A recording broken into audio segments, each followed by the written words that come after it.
ঈদের খুশির আমেজ শহর পেরিয়ে পৌঁছেছে মহাসড়কে। ঘরমুখো মানুষের ঢল, প্রতিটি হৃদয়ে বেজে উঠছে ঈদের উৎসবের সুর। কিন্তু এই উৎসবের সুরের মাঝে আছে এক ভিন্ন সুর। ১০ কিলোমিটারের দীর্ঘ যানজট, ঢাকা টাঙ্গাইল মহাসড়কের চন্দ্রা থেকে কবিরপুর। গাড়ির চাকা যেন থমকে আছে ঘন্টার পর ঘন্টা। উল্টো পথে অটোরিকশা আর এলোমেলো পার্কিংয়ে নাজেহাল ঘরমুখো মানুষ। গাড়ির এই বিশাল স্রোত কোথায় শেষ হবে তা জানা নেই। যুক্তরাষ্ট্রের এক নম্বর জিম চেইন গোল্ড জিম এখন আবারও বাংলাদেশে। বসুন্ধরা আবাসিক এলাকা ও বসুন্ধরা সিটি শপিং মলে। অনেকদিন পরে ছুটি থেকে বাড়ি যেতেছি সবার সাথে ঈদ একসাথে করার জন্য।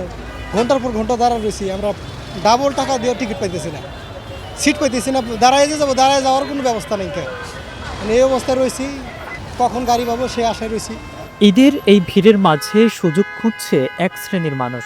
পরিবহনের ভাড়া বেড়েছে বহু গুণ। নিরুপায় হয়ে কেউ গুনছেন কয়েক গুণ বেশি টাকা, কেউ বা জীবনের ঝুঁকি নিয়ে চড়ে বসছেন ট্রাক কিংবা পিকআপে। টাঙ্গাইলে যাব, টাঙ্গাইলে যাওয়ার গাড়ি নাই, যাওয়া হচ্ছে লোকাল গাড়ি যেগুলো আপনার করে নিচ্ছে।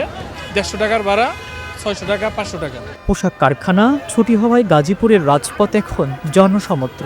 পুলিশ আর স্বেচ্ছাসেবীরা লড়ছেন যানজট ছড়াতে। গাড়ি কম, যেগুলো রাত্রে নাইটে গাড়ি গেছে ওই গাড়িগুলো এখনো ফেরত আসে নাই।